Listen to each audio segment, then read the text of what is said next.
UN peacekeepers deployed in Haiti engaged in, quote, transactional sexual relationships for food and medicine with over 200 women and underage girls. This is according to a draft UN report. To add further incredulity, the problem has been known for almost a decade, and yet nothing has been done. The draft report from the Office of Internal Oversight Services details how a third of the alleged sexual abuse victims involve minors under the age of 18, and help for these victims is listed as severely deficient.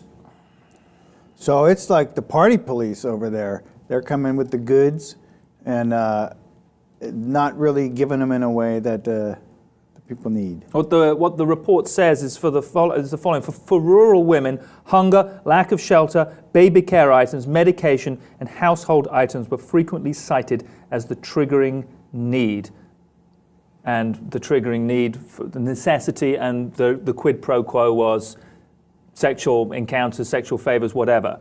It's just staggering, and we've discussed this previously, but it is just staggering to me when you hear about stories about this. It's supposedly a force coming in. There are about 7,000 UN peacekeepers that came to Haiti in the wake of the disaster that hit the country, and these people just exploit the most impoverished type of people at their lowest ebb, and when they need the help the most, and they're supposedly these trusted individuals. And I don't want to sound like I'm getting on my moral high horse, but it's difficult not to, and to condemn this, and this report condemns it. My question really is the propensity for this, Mark. This is nothing new. We've discussed this before. The instances of sexual abuse preying on these, the weakest and most impoverished is not a new phenomenon.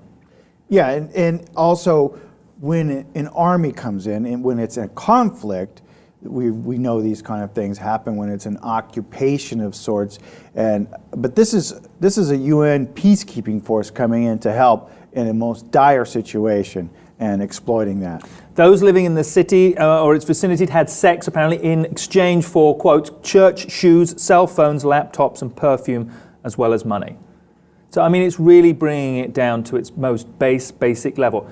Now, on one slight sliver of positivity is, if you depending on how you want to skew this, is the fact that the instances of this type of sexual abuse is coming down. I mean, at its peak, it was 357 cases in 2006. It's now down to the sort of low or mid-60s level. Number of separate instances. I mean, that's still a deplorable amount. We're talking about 125,000 troops or UN peacekeeping troops are deployed at any one particular time. But the number's at least coming down. I mean, the UN have been trying to instigate measures to police this type of activity really since the 1990s, since Bosnia, and the sex trade that went on there, and that really the UN were assisting and aiding and abetting sex trafficking of underage women and prostitution rings in Bosnia at the time. And the UN have been trying to police it, but it's extremely difficult, and it's just part and parcel of the infrastructure of the United Nations itself, in the fact that the UN has no real autonomy over member states, and it's really up to the individual member states to police themselves and to police their workers, and it starts to break down fairly rapidly from there on in. So this investigation has found these statistics, but has there been any repercussion? Is anybody paying for this? Again, as the problem is that really it comes down to the individual member states to take the appropriate action. The United Nations themselves can't take any direct action, so it's down to the individual states. And it depends on, and they're governed, the individual states are governed by the laws and the rules of their own country. So the rules and laws of engagement for military members serving in any particular country can vary from country to country, and what's permissive and what isn't. And then the laws and the rules are then adjudicated in a military court as opposed to a civil court. So again, there's a lack of transparency there. There's a sense perhaps of potential conflicts of interest, potential cover-ups to save embarrassment. So you get into a very murky territory very, very quickly. But the headline is that this instance has happened. It's been going on for decades. No one has done anything about it.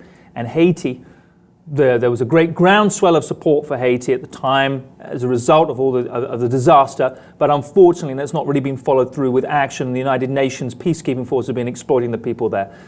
Let us know your thoughts. Thanks for being with us here. If you haven't already, subscribe to the Lib TV.